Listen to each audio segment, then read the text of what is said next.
They tell me it is show time. Welcome back to another live. February 15th, the day after Valentine's Day. Hopefully everybody's watching it. You guys had a great Valentine's Day. My Valentine's Day was pretty good. And one of my early memories of Valentine's Day was as a young pup, man. I had to be in middle school, and I'll never forget this moment. Rest in peace to my brother, my real life brother, from the same mom. He man, I was over. I don't know why I was with him that day, but he had like 4 or 5 different lingerie outfits on a like a pool table for like each one of his women. And I man, that kind of I'm like, this is crazy. So that's like one of my early memories of Valentine's Day. But Valentine's Day, February 14, 2026, has passed us again. Hopefully, you guys enjoyed the Valentine's Day with your special lady or special ladies, whatever it may be. For those of you who don't know, I am Dave, a 10 plus year intellectual property attorney dealing with everything from patents, copyrights, trademarks, as well as trade secrets. And we got a little bit of everything going on here today to get off into hey man, hit that like button for the YouTube algorithm as well as hit that subscribe button. I want to plug a couple of the products. Got IP. Look at this ebook is something that I put together really from, I mean, I have done over 100, really in 50 interviews, a lot of which are with previous Shark Tank recipients. And I put together this ebook probably like, last year sometime. And I think it's good information, not only from how to start and get an idea to start a product all the way to monetizing it. Obviously, it's big on intellectual property and protecting your IP. And it kind of tells stories based on the interviews that I have done. So that link should be in the description. Definitely go check out that ebook, Got IP. And I just closed on a company for the Trapdoor Calendar. So you will be hearing me talk a lot more about this going forward. And this is a calendar that, again, you know how you typically you have to get the contents and pour it into the bowl, but this allows you to, just press on the handles. You see I'm holding the handles, press on the handles.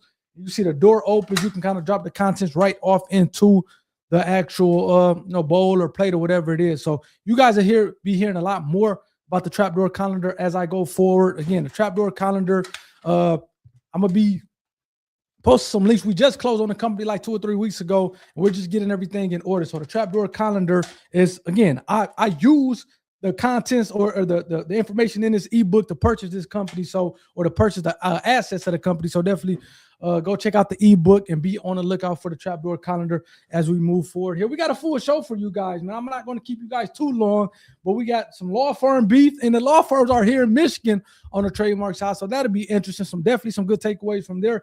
TikTok has been sued, so we'll talk about that. Let's see, what else do we have here? Disney, it looks like they have filed a patent for a new, essentially a new ride, more or less. So we'll be talking about that.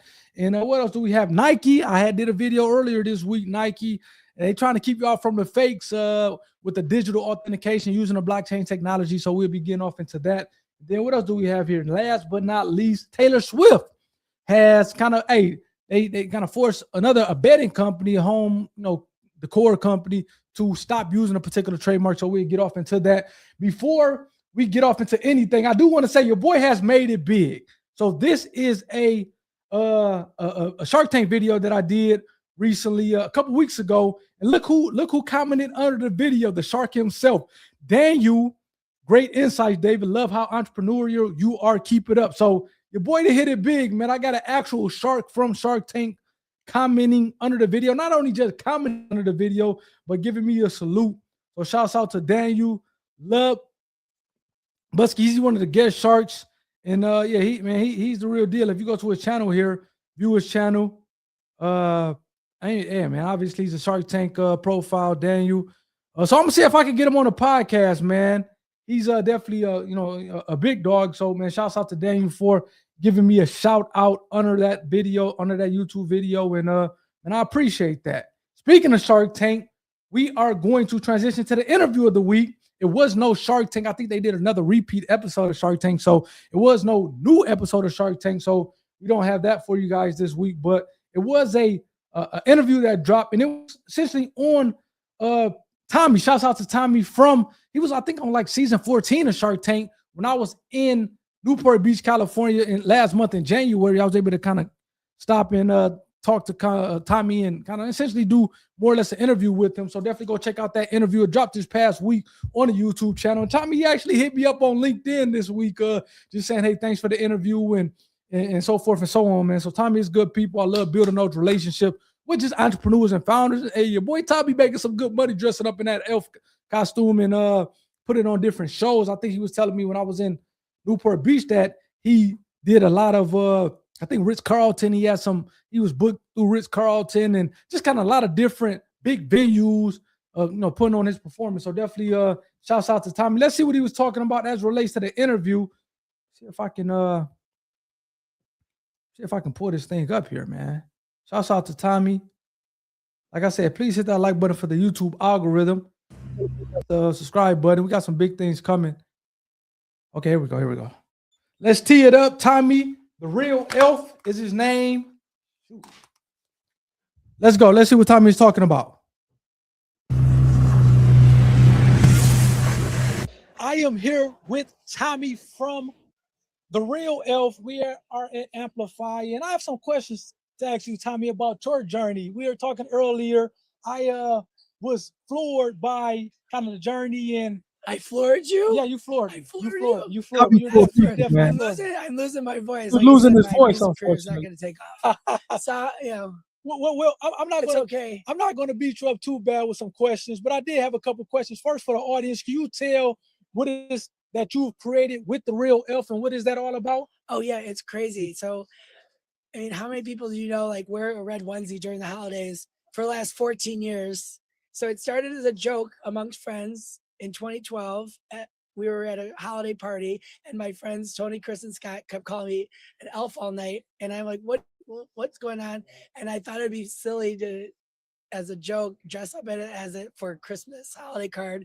And then the next year, I was on the morning news in Chicago, and then the following year, I was on a reality show called Santa's in the Barn on True TV, where 10 Christmas enthusiasts compete for the title of America's Best Santa, $100,000. I did not win because they voted me out because I didn't have a beard, but it was like Santa Survivor. All you need to have a beard that you play Santa Claus. Every morning was Christmas morning. Yep. And then you do 2 challenges, a stocking stuffer challenge, a Santa Snowdown challenge. And then there was a Christmas elimination dinner where you voted somebody off by frosting their name on a cookie. So like that, yeah. So let me ask you this: what is Christmas your favorite holiday? Would that be safe to say? Oh, Christmas is definitely my favorite holiday, but I also tell people like it's a lot of things. I know we talked earlier. Yeah. It's fun, it's exciting, it's overwhelming, it's depressing. It's the longest holiday. Yeah. I think for me, just to really, for me, like just even mental health, like just to get me through the holidays, and like it keeps me busy and fun and joyful, and it gives me a purpose like during the holidays. Yeah, even though there's a lot going on, but when the people are like planning the meals and they're traveling, like I said, the getting together and the gathering, it's one of the longest holidays. And I always say Christmas, and no matter what you celebrate, the holidays are going to come whether you like it or not. So you got to try to figure out how to make the best of it. Yep. This sort of was a happy accident that I just fit into a red onesie, and I still fit into it. It's the same one 14 later. Really? It is. I got it at a thrift store in Chicago for like $30-$40. And then every year it just became like a holiday tradition. Nice. Like we were talking earlier, like friends were like, can you do this event? Can you do this? And I was always working around a full-time job. And my former job, I worked for a full-service global media agency,